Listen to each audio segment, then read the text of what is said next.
हरिदास राधे राधे भक्तों, कैसे हैं आप सब। आशा यही करती हूँ कि आप सब भक्त बहुत अच्छे होंगे।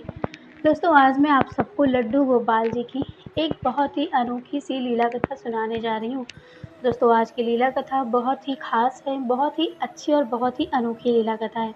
दोस्तों, आज की लीला कथा शुरू करने से पहले अगर आप सब मेरे चैनल पर नए आए हैं तो सब्सक्राइब ज़रूर करिएगा, वीडियो को लाइक करें, शेयर ज़रूर करें।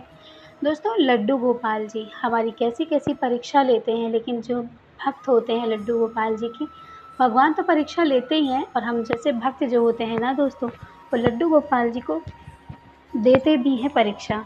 हम देने के लिए हमेशा तैयार रहते हैं। तो चलिए आज की लीला कथा दोस्तों हम बताते हैं आपको, जो घटना मुझे नीलम जी ने भेजी है। नीलम जी ने मुझे ये लीला कथा भेजी है दोस्तों, परियामा से।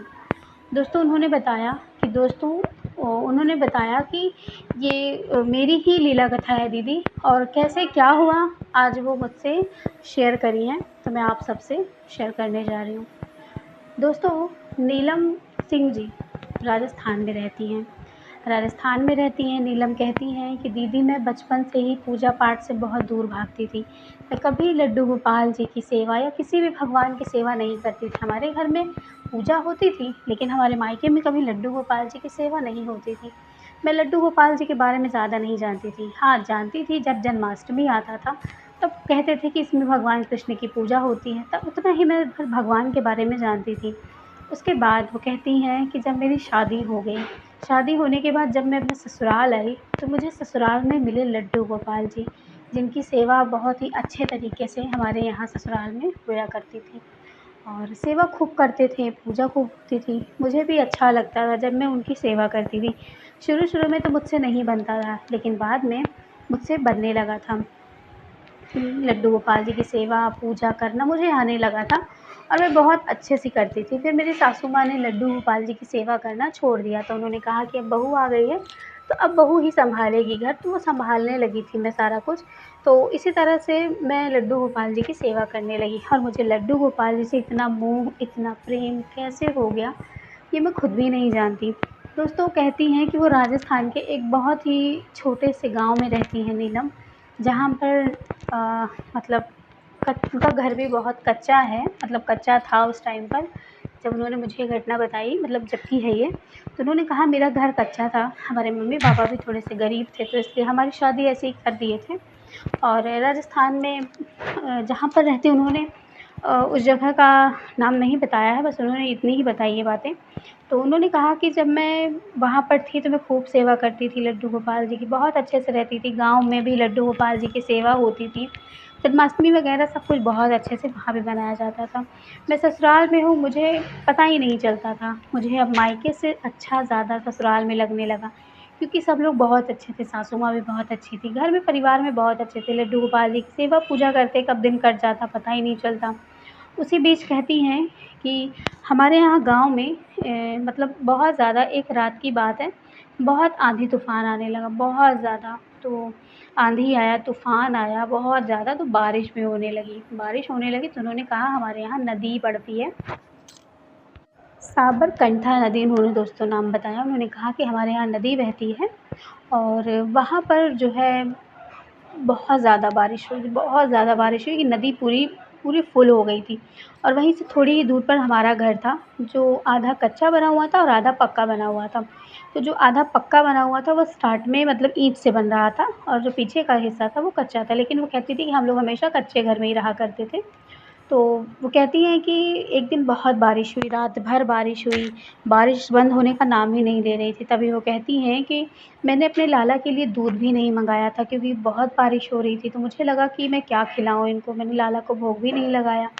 तो वो कहती हैं कि हमारे घर में जो भी कुछ था, मैंने अपने लाला को गुड़ का भोग लगाया, क्योंकि था कुछ भी नहीं। बारिश की वजह से हम कहीं बाहर भी नहीं जा सकते थे, जैसे-तैसे हमारा गुज़ारा होता था। उसके बाद एक रोज़ बारिश बहुत ज़्यादा हुई, बहुत इतनी ज़्यादा हुई कि गाँव के लोगों ने कहा कि अगर हम यहाँ से खाली करके नहीं गए, तो बारिश की वजह से ना गाँव में बाढ़ भी आ सकती है। और दोस्तों, ऐसा हुआ भी, पूरे 48 घंटे लगातार बारिश होने के बाद हमारे घरों में भी पानी घुस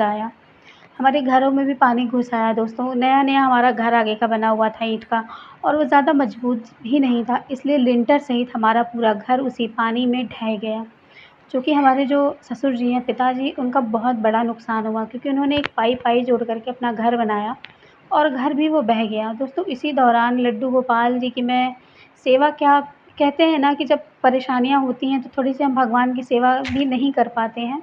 तो बिल्कुल वैसा था, घर में पानी भरा था, लोगों के गाँव में पानी भरा था, लोग अपने छत पर चढ़ते थे, तो जो हम छत पर भी नहीं जा सकते थे क्योंकि हमारा घर जो पीछे का था वो घास-फूस का था, आगे का तो जो था वो बह गया था।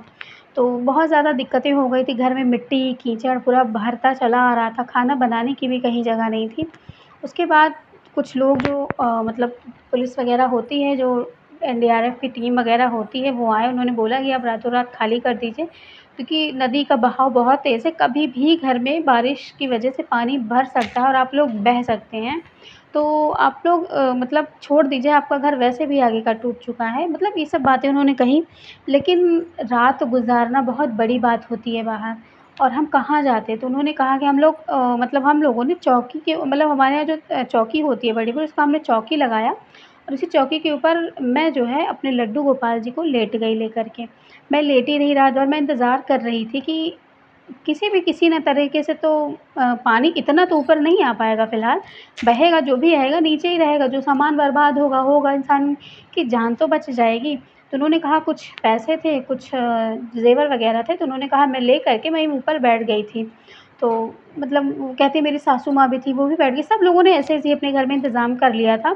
तो उन्होंने कहा कि बस रात हो जाए, सुबह हम आप सबको घर से यहाँ से बाहर निकालेंगे, तो फिर जब यहाँ का पानी वग़ैरह सूख जाएगा, जब बारिश कम हो जाएगी, फिर आप लोग आइएगा। तो दोस्तों ऐसा ही हुआ, मैं रात भर वहीं सोती रही। मैंने वहीं पर लड्डू गोपाल जी को लेकर के मैं रात भर वहीं पर अपना डेरा जमाई रही, रात भर मेरी आँख नहीं लगी, मुझे बिल्कुल नींद नहीं आई। उसके बाद दोस्तों करीब 3 बजे की बात है, पूरे गाँव में बहुत ज़्यादा शोर-शराबा होने लगा, बहुत तेज़-तेज़, हड़बड़ी बहुत ज़्यादा हो गई दोस्तों।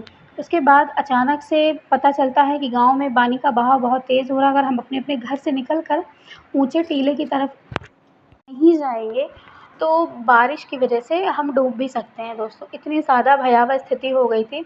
तो कहती हैं कि मेरी सासू माँ उस चौकी से नीचे उतर नहीं पा रही थी, अचानक से वो उतरी और जा कर के उस पानी में वो गिर पड़ी।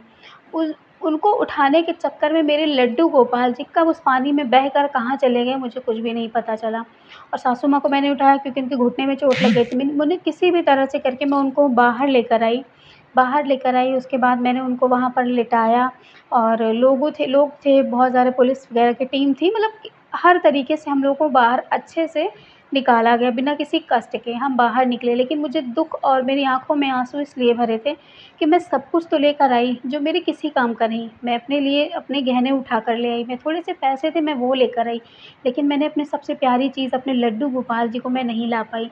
वो वहीं पानी में गिरे और इतनी भीड़, इतने लोग, इतना डर का माहौल होने की वजह से मैं अपने लड्डू गोपाल जी को नहीं लेकर आई। उसके करीब 1 महीने के बाद जब सारी स्थिति सही हुई, सब कुछ ठीक हुआ, उसके बाद जब मैं फिर से वापस उस घर में आई, हमें कुछ मुआवज़ा वग़ैरह भी मिला था घर के लिए। हमने अपना घर भी बनवाया उसी पैसे से, सब बहुत अच्छे से हुआ हमारा। लेकिन उस घर में कमी थी सिर्फ़ मेरे लड्डू गोपाल जी की। लड्डू गोपाल जी की कमी थी, लेकिन मैंने अपने हस्बैंड से कहा कि मुझे लड्डू गोपाल जी को ला दो, तो हमेशा कहते ठीक है, मैं ले आ दूँगा। आजकल करते-करते दोस्तों इसी तरह से 1 डेढ़ साल बीत गए। लड्डू गोपाल जी हमारे घर में नहीं आए।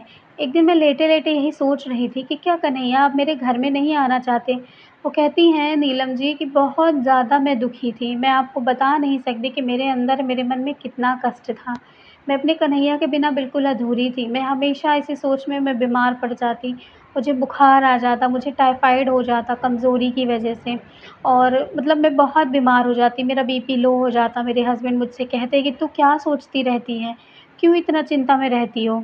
मुझे बच्चे भी नहीं हुए थे अभी तक क्योंकि डॉक्टर से जब मैंने दिखाया तो उन्होंने कहा कि आप बहुत ज़्यादा टेंशन लेती हो किसी चीज़ की वजह से, इसलिए आप बच्चे को कंसीव नहीं कर पा रही हैं। उन्होंने इस तरह की बातें भी मुझसे जानकारी दी दोस्तों। उसके बाद जब कुछ समय बीता, फिर उसके बाद 2 साल बीत गए। अब मैंने अपने हस्बैंड से कहा कि अब बस बहुत हुआ, अब मुझे मेरे कान्हा जी चाहिए तो चाहिए। तो उन्होंने कहा कि ठीक है, आज मैं जा रहा हूँ और आज मैं कान्हा जी को लेकर आऊँगा, तुम परेशान मत हो। उसके बाद मेरे हस्बैंड दुकान पर जाते हैं दोस्तों, तो जिस साइज़ के मैंने कान्हा जी मँगाए हुए थे जिस नंबर के, उस नंबर के कान्हा जी वहाँ पर नहीं थे। अब ये तो बहुत ही मतलब एक दुःख वाली बात थी दोस्तों कि कान्हा जी मिले ही नहीं। मेरे हस्बैंड तो गए थे लाने, आए तो उन्होंने कहा कि 2 साल से आज हम कान्हा जी के लिए परेशान हो रहे हैं, लेकिन कान्हा जी नहीं मिल रहे हैं, अब हम कान्हा जी को घर नहीं लाएँगे। नीलम ये सुन कर के रोने लगती हैं फूट-फूट कर के। मेरे एक तो कन्हैया थे ना, वो तो उसी पानी में डूब गए, बाढ़ के पानी में पता नहीं कहाँ बह गए वो। और आज हम कान्हा जी को ढूँढ रहे हैं, लेकिन हमारे कान्हा जी बिल्कुल नहीं मिल रहे हैं।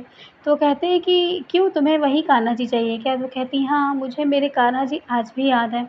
कैसे वो कितने सुंदर थे और कैसे मैंने उनके गले में वो डिज़ाइन बनाई थी जो शायद कोई और नहीं बना सकता। मैंने उनके गले में बहुत ही सुंदर से डिज़ाइन सही करके अपने लड्डू गोपाल जी का नाम रखा हुआ था माधव। तो उनके हस्बैंड ने कहा हाँ, मुझे तो पता है ये बात, लेकिन अब मैं क्या कर सकता हूँ? तुम्हारे वो लड्डू गोपाल जी तो तुम्हारे पास नहीं हैं। अब मैं क्या करूँ भी तो क्या करूँ? उसके बाद दोस्तों उनको बहुत समझाया गया। फिर वो कहीं कि ठीक है, जब कभी हमारे किस्मत में फिर से लड्डू गोपाल जी का आना होगा तो वो आएँगे।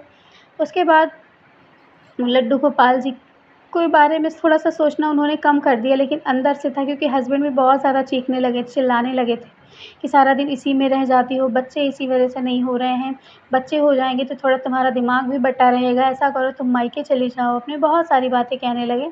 तो फिर मैंने कहा ठीक है, मैं कुछ वक़्त के लिए लड्डू गोपाल जी की ज़िक्र अपने हस्बैंड से नहीं करूँगी क्योंकि वो भी बाहर काम करते हैं, थक जाते हैं, मैं उनसे हर वक़्त यही बात बताती रहती हूँ, तो मैंने कुछ भी नहीं बोला उनसे।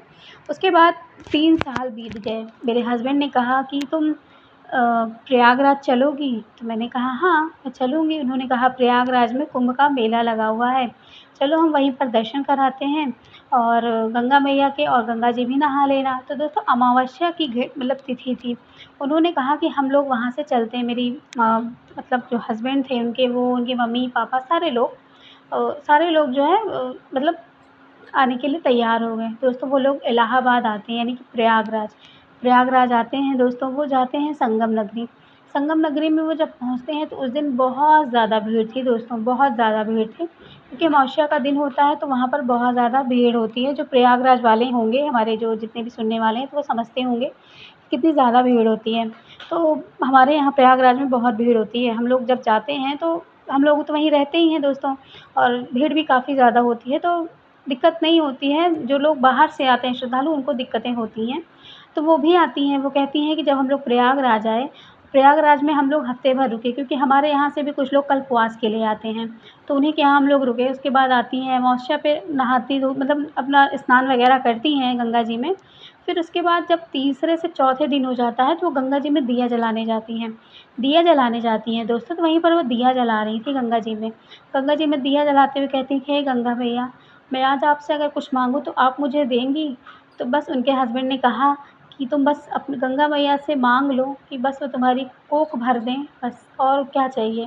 दोस्तों वो गंगा मैया से बस ये कहती हैं कि हे गंगा मैया, तुम मेरी कोख भरो ना भरो, मुझे दुनिया ज़माना क्या कह रहा है मुझे उसकी परवाह नहीं है।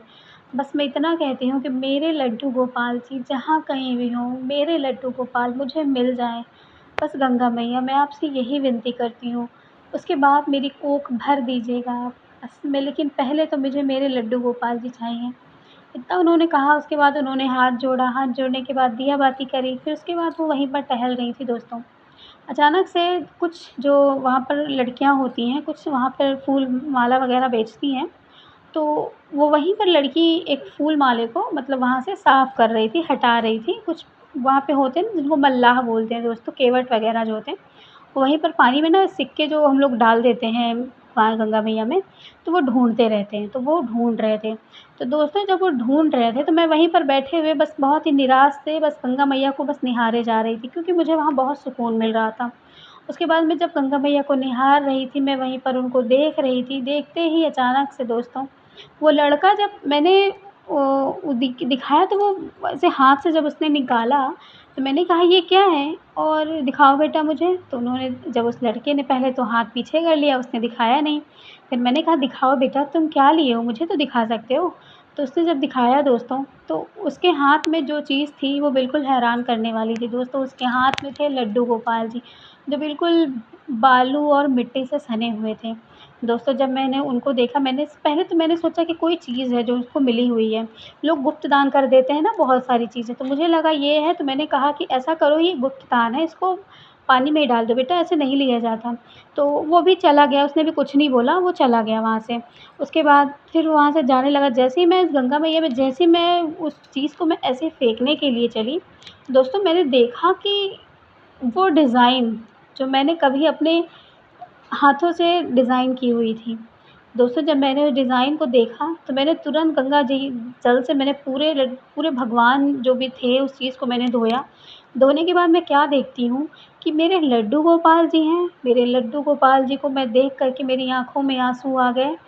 मैंने देखा कि मेरे कन्हैया, मेरे माधव मेरे हाथ में हैं। साक्षात गंगा मैया ने क्या इतनी जल्दी मेरी प्रार्थना सुन ली। उन्होंने कहा कि अगर आज मैं गंगा मैया से ये भी माँगती कि मुझे बहुत सारे पैसे मिल जाएँ ना, तो शायद आज मुझे वो भी दे देती। उन्होंने कहा कि मैंने अपने लड्डू गोपाल जी को माँगा और मेरे मेरे लड्डू गोपाल जी मेरे पास आ गए, मुझे इससे ज़्यादा खुशी और कोई बात ही नहीं है।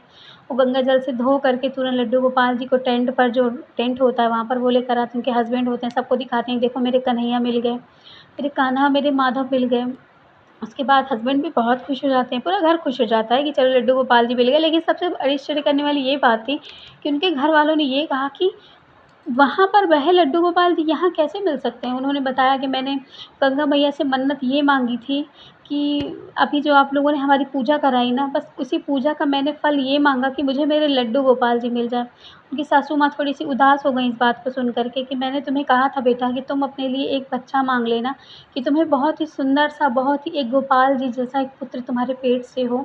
मैंने तो तुमसे ये कहा था, लेकिन तुमने तो लड्डू गोपाल जी को ही माँग लिया। उन्होंने कहा, माँ इनसे बढ़कर दुनिया में और कोई नहीं है, जब ये आ जाएँगे ना तो हमारे पास सारे सुख हो जाएँगे। लेकिन फिर भी उनकी जो सासू माँ हैं, थोड़ी-सी नाराज़ हो गईं उनसे।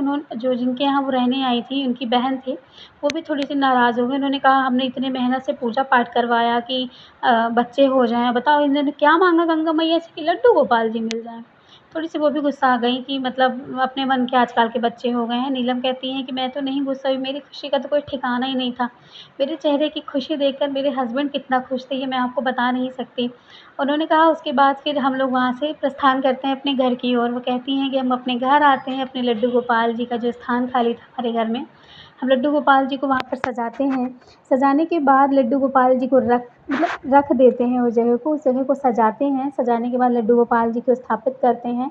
मैं बहुत खुश थी, मैंने तरह-तरह के भोग बनाए, लगाए भोग। हमारे घर की परिस्थिति अब थोड़ी बहुत सही हो गई थी और मतलब हम लोगों ने भोग लगाया, बहुत अच्छे से, मैं बहुत खुश थी। ऐसा लग रहा था कि हमारे घर में सच में एक बच्चा ही आया है घर में, मैं बहुत ज़्यादा खुश थी। उसके बाद इसी तरह से मेरी खुशियों का कोई ठिकाना नहीं था। माँ जी भी कुछ नहीं बोलीं, उन्होंने कहा ठीक है, अब है बहू ही तो है मेरी, खुश है तो खुश है। उसके बाद दोस्तों 3 महीने के बाद मुझे खुशखबरी मिली कि मेरे पेट में बच्चा है, मैं माँ बनने वाली हूँ। इस माँ बनने की खुशी से मैं इतनी खुश हूँ कि मैं आपको बता नहीं सकती। उसके बाद मैंने अपने कन्हैया, अपने माधव को खूब धन्यवाद दिया कि देखा मेरे लाला आए और मेरे लिए खुद का एक छवि लेकर आए जो मेरे पेट से जन्म लेने वाली हैं। कुछ समय के बाद मेरे लाला मेरे पेट से जन्म लेंगे। उसमें इसी खुशी में दोस्तों वो इतना झूम रही थी, इतना खुश हो गई थी। नीलम कहती हैं कि दीदी मैं आपको बता नहीं सकती कि इस खुशखबरी को पा कर के मैं कितनी खुश थी। मुझे मेरे लाला भी मिले और मुझे मेरा बाबू भी मिला। उसके बाद वो कहती हैं कि 9 महीने के बाद मैंने बहुत सुंदर एक बालक को जन्म दिया और मैं बहुत खुश हूँ कि मेरे लड्डू गोपाल जी और मेरा बेटा मेरे साथ है। हम दोनों बहुत साथ रहते हैं और मेरी माँ जी इस चीज़ से बहुत ज़्यादा खुश हैं कि इनके लड्डू गोपाल जी आज भी उनके साथ हैं, उनको एक बाबू भी है और बहुत ही सुंदर है। मेरा बेटा अब बड़ा हो गया है। उन्होंने कहा कि मुझे लगा कि मैं आपको ये घटना बताऊँ। उन्होंने मुझे बताया तो मुझे बहुत अच्छा लगा। तो दोस्तों आप सबको कैसा लगा मुझे ज़रूर बताइएगा। और चलिए मिलूँगी आप लोगों से लड्डू गोपाल जी की फिर से एक नई लीला कथा के साथ। तब तक के लिए राधे राधे दोस्तों। जय श्री कृष्ण।